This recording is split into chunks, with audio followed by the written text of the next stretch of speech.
This video is for section 6-6, simplifying sums of radicals. The distributive property permits you to write as a single term sums of radicals if they have the same index and same radicand. In this example, the radicals are both cube roots and the radicands are both the variable x. These are like terms and they can be combined together. 2 subtract 5 is -3 times the cube root of x. Sums of radicals that have different indexes or different radicands can't be written as a single term. In this example, we have the square root, but over here the cube root. Not the same index. This cannot be simplified any farther. To simplify sums, express each radical in simplest form, then combine any radicals with the same index and radicand. Here's an example problem. Let's simplify this sum with the three terms. The first step is to simplify each radical. So let's start with the first piece. There's a variable a out at the beginning, but then the square root of 28a squared can be rewritten as the square root times the square root. 28 factors into 4 times 7, where 4 is a perfect cube. A to the second power is also a perfect cube. Write it in the first radical next to the 4. This makes a times, and then the square root of 4 is 2, and the square root of a squared is a, times the square root of 7.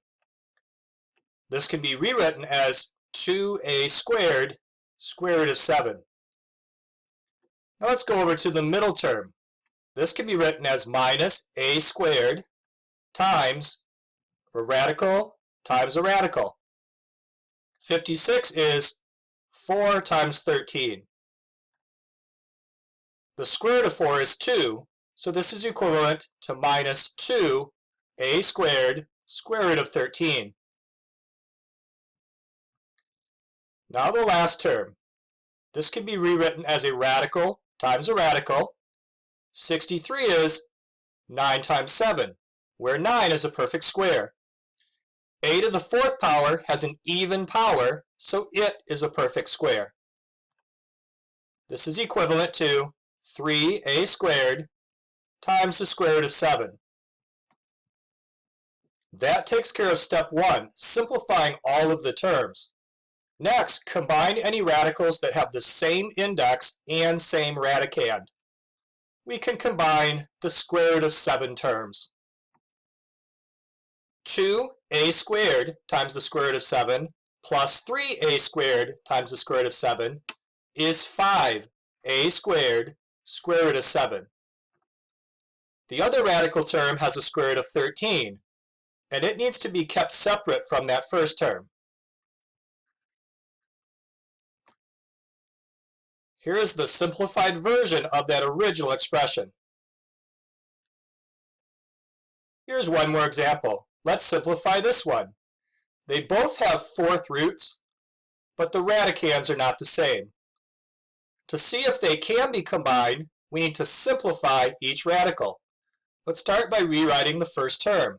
This is 5 times fourth root times a fourth root. 80 is equal to 16 times 5. And I chose 16 times 5 because 16 does have a fourth root. This becomes 5 times 2 times the fourth root of 5, or 10 fourth root of 5. Now let's go over to this term. This can be rewritten as minus 9 times, and then for the fourth root of the 5 over 16, we can write the fourth root of 5 over the fourth root of 16. But the fourth root of 16 is just 2. So this can be written as minus 9 fourth root of 5 all over 2. Both of these terms have the fourth root of 5, so they are like radical terms. 10 minus 9 halves can be thought of as 20 halves minus 9 halves, which is 11 halves times the fourth root of 5. Let's summarize the lesson. we discussed how to simplify radical terms if they have the same index and same radical. It's a two-step process. The first step is to simplify each radical, following the rules from the previous lesson. The second step is to combine any radicals that have the same index and radicand.